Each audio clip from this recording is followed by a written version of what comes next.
दिल्ली सहित देश के 10 राज्यों में अगले 48 से 72 घंटे में तेज हवाओं के साथ भारी बारिश का अलर्ट जारी है। मौसम विभाग ने फरवरी की शुरुआत में मैदानी इलाकों में शीतलहर के साथ सर्दी बढ़ने और ओला गिरने की भी आशंका जताई है। मौसम विभाग के मुताबिक पहाड़ी राज्यों में अभी भारी बर्फबारी होने की संभावना है। जम्मू कश्मीर के शोपियां में लगातार बर्फबारी जारी है। हर तरफ बर्फ की सफेद चादर नजर आ रही है। सड़कों पर बर्फ की मोटी परत जमने की वजह से यातायात में मुश्किलों का सामना करना पड़ रहा है। श्रीनगर में भी लगातार स्नोफॉल हो रहा है, जिसकी वजह से कई इलाकों में बिजली की सप्लाई ठप हो गई, साथ ही सड़कें भी बंद हो गई। मौसम विभाग के मुताबिक आज भी घाटी में बर्फबारी जारी रहेगी।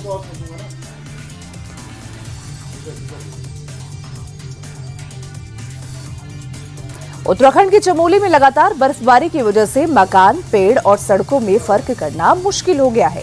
घरों की छतों, पेड़ों और गाड़ियों पर बर्फ की मोटी परत जम गई है।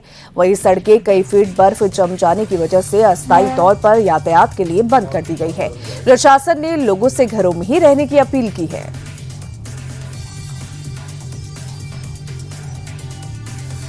हिमाचल प्रदेश के मनाली और लाहौल स्पीति में लगातार हो रही बर्फबारी ने जहां सैलानियों का दिल जीत लिया, तो वहीं उनकी मुश्किलें भी बढ़ा दी हैं। भारी तादाद में पहुंच रहे सैलानी बर्फ को देखकर रोमांचित हो रहे हैं और बर्फ के बीच खेलने का लुत्फ उठा रहे हैं, लेकिन सड़कों पर बर्फ की मोटी परत जमने से यातायात ठप हो गया है। हालांकि प्रशासन ने सड़कों को खोलने के लिए बर्फ को हटाने का काम तेजी से शुरू कर दिया है। राष्ट्रपिता महात्मा गांधी की आज 78वीं पुण्यतिथि है। शहीद दिवस के मौके पर आज देश भर में कई कार्यक्रमों का आयोजन किया जाएगा। पीएम मोदी राष्ट्रपिता को श्रद्धांजलि देने राजघाट जाएंगे, जहां कई केंद्रीय मंत्री भी मौजूद रहेंगे। वहीं कांग्रेस सुबह 11 बजे पार्टी मुख्यालय से शांति मार्च निकालेगी। कांग्रेस ने इस मार्च का नाम मनरेगा बचाओ संग्राम यात्रा रखा है। यूरोपीय यूनियन के बाद अब भारत अमेरिका के बीच इस साल ट्रेड डील हो सकती है। वित्त मंत्री निर्मला सीतारमण ने संसद में आर्थिक सर्वेक्षण के दौरान इस बात के संकेत दिए हैं। अब तक दोनों देशों के बीच 6 दौर की बातचीत होने के बाद ट्रेड डील पर फाइनल मोहर नहीं लग सकी है। अमेरिकी 50% टैरिफ के बाद से भारतीय मैन्युफैक्चरिंग सेक्टर को नुकसान हुआ है। हालांकि सरकार का दावा है कि तमाम वैश्विक चुनौतियों के बीच भी भारत में महंगाई नियंत्रण में है।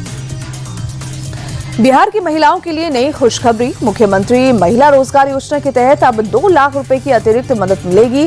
सीएम नीतीश कुमार ने कैबिनेट मीटिंग के बाद जानकारी दी। योजना के पहले चरण में 1,56,00,000 महिलाओं को 10,000 रुपए दिए गए थे। अब रोजगार में मदद के लिए 2 लाख रुपए की अतिरिक्त राशि को मंजूरी मिल गई है। ये राशि चरणों में दी जाएगी, लेकिन अच्छा रोजगार चलने की स्थिति में एक मुश्त राशि भी दी जा सकेगी।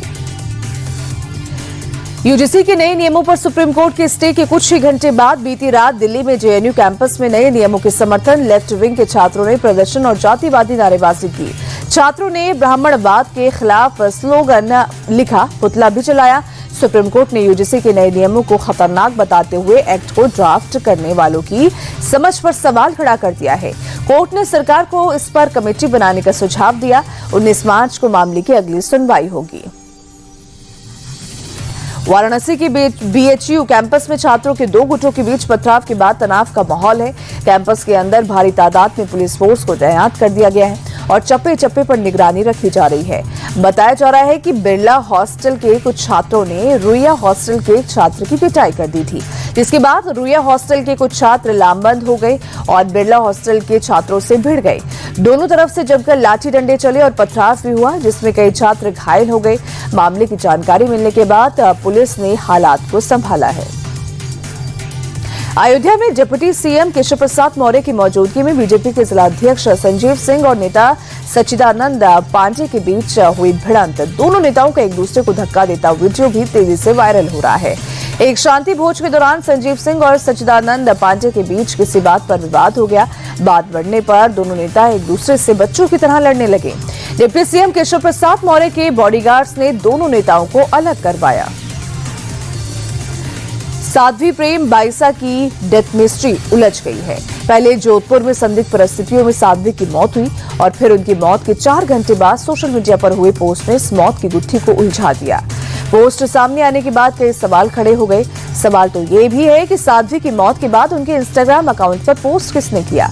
अब इन सवालों के जवाब पुलिस को तलाशने हैं। लोग इस मामले की फास्ट ट्रैक कोर्ट में जांच करवाकर साध्वी को न्याय दिलाने की मांग कर रहे हैं। राजस्थान के कोटपुतली में छपाला वाले भैरूजी मंदिर के 17वें वार्षिक उत्सव में अजब गजब तस्वीर देखने को मिली। यहाँ महाप्रसाद तैयार करने के लिए आधुनिक मशीनों का इस्तेमाल किया गया। तस्वीरों में आप देख सकते हैं कि कैसे जेसीबी की मदद से घी और शक्कर को मिलाया जा रहा है। इस पूरी प्रक्रिया के दौरान 651 क्विंटल महाचूरमा तैयार किया गया, जिसका वीडियो सोशल मीडिया पर चर्चा का विषय बना हुआ है। कर्नाटक के कोडगु से सड़क हादसे की दर्दनाक तस्वीर सामने आई है, जहां एक कार ने ऑटो को पीछे से टक्कर मार दी।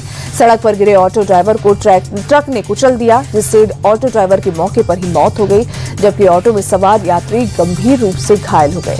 पुलिस ने केस दर्ज करते हुए कार के ड्राइवर को हिरासत में ले लिया है। वहीं ट्रक चालक की तलाश की जा रही है। ये पूरी घटना सीसीटीवी में कैद हो गई।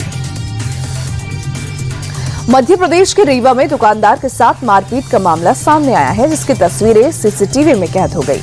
हैरान करने वाली बात यह है कि ये मारपीट ग्राहकों को अपनी दुकान पर बुलाने को लेकर की गई। बताया जा रहा है कि आमने सामने के 2 दुकानदारों में ग्राहकों को बुलाने को लेकर पुराना विवाद चल रहा था।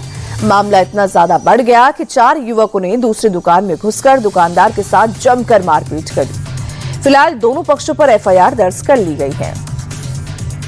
रामपुर में एक दिल दहला देने वाला मामला सामने आया है। दबंग युवक ने तेज रफ्तार जिप्सी से ई रिक्शा चालक को टक्कर मारने के बाद उसे गाड़ी के बोनट पर करीब 15 मिनट तक घुमाया। लोगों के पीछा करने और शोर मचाने के बाद आरोपी ने गाड़ी रोकी, जब जाकर घायल चालक की जान बच सकी। पुलिस आरोपी जिप्सी चालक को पकड़कर थाने ले गई। उधर घायल ई रिक्शा चालक को अस्पताल भिजवाया गया। पूरे मामले की जांच की जा रही है। सूरत में एक ऑटो रिक्शा चालक पर हमला कर फरार 6 आरोपियों को पकड़कर पुलिस ने जुलूस निकाला और सरेआम माफी मंगवाई। इस दौरान सभी आरोपियों का सिर भी मुंडवाया। दरअसल कानून व्यवस्था बनाए रखने और अपराधियों पर लगाम कसने के लिए पुलिस ने ये एक्शन लिया। ये पूरी घटना शहर में चर्चा का विषय बन गई। पकड़े गए आरोपियों से पूछताछ में पता चला कि आपसी रंजिश में इन्होंने ऑटो रिक्शा चालक पर हमला किया था। गुजरात की भरूच में प्रशासन ने अवैध अतिक्रमण और जर्जर इमारतों के खिलाफ अभियान चलाया। जिला पंचायत ने 36 सरकारी दुकानों सहित एक दरगाह को भी ध्वस्त कर दिया। काफी समय से असामाजिक तत्वों ने यहां पर कब्जा किया हुआ था। बताते चले कि पहले ही प्रशासन की तरफ से लोगों को अल्टीमेटम दिया गया था, जिसके बाद बुलडोजर एक्शन हुआ है। छत्तीसगढ़ के कांकेर जिले में सुरक्षा बलों को नक्सल विरोधी अभियान में बड़ी सफलता मिली है। जीआरजी बीएसएफ के ज्वाइंट ऑपरेशन में 9 आईईडी बम मिले हैं। इसके बाद आईईडी को मौके पर ही सुरक्षित तरीके से डिफ्यूज कर दिया गया है। पुलिस के अनुसार सुरक्षा बल इलाके में सर्च ऑपरेशन चला रहे थे। हाल ही में कांकेर के आसपास इलाके में से बड़ी मात्रा में प्रेशर पटाखा बम, इलेक्ट्रिक वायर और नक्सली सामग्री बरामद की गई। दिल्ली के इंदिरा गांधी स्टेडियम में 5वें सीनियर राष्ट्रीय बास्केटबॉल चैंपियनशिप के उद्घाटन के मौके पर इंडिया टीवी के एडिटर इन चीफ और chairman Rajat Sharma chief guest के तौर पर शामिल हुए। 3 दिन तक चलने वाली चैंपियनशिप में पुरुषों की 29 और महिलाओं की 23 टीम हिस्सा ले रही हैं। इस मौके पर रजत जी ने खिलाड़ियों को फिजिकल के साथ साथ मेंटल फिटनेस पर ध्यान देने की सलाह दी। उन्होंने कहा कि बास्केटबॉल को इतना बड़ा बनाया जाए कि रिटायरमेंट के बाद भी रोजगार का जरिया बने।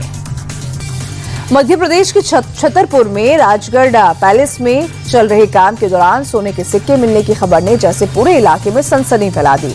सैकड़ों लोग मौके पर पहुंचकर मिट्टी से सिक्के की तलाश में जुट गए। कुछ लोगों ने कहा कि उन्हें सिक्के मिले हैं, लेकिन इसकी कोई आधिकारिक पुष्टि नहीं हुई है। इस घटना से जुड़ी जो तस्वीरें सामने आए उसे देखने के बाद हर कोई हैरान है। सोशल मीडिया पर भी ये वीडियो जमकर वायरल है। विमेंस प्रीमियर लीग में आरसीबी ने यूपी वॉरियर्स को 8 विकेट से हराकर फाइनल में जगह पक्की कर ली है। वहीं यूपी वॉरियर्स की टीम प्लेऑफ की रेस से लगभग बाहर हो चुकी है। पहले बल्लेबाजी करने उतरी यूपी वॉरियर्स ने आरसीबी को 143 रन का टारगेट दिया था, जिसे चेस करने उतरी आरसीबी ने 14वें ओवर में ही 2 विकेट गंवाकर जीत हासिल कर ली। आरसीबी के लिए ग्रेस हैरिस ने 37 गेंद में 75 रन की ताबड़तोड़ पारी खेली। स्मृति मंदाना ने 27 गेंद में नाबाद 54 रन बनाए।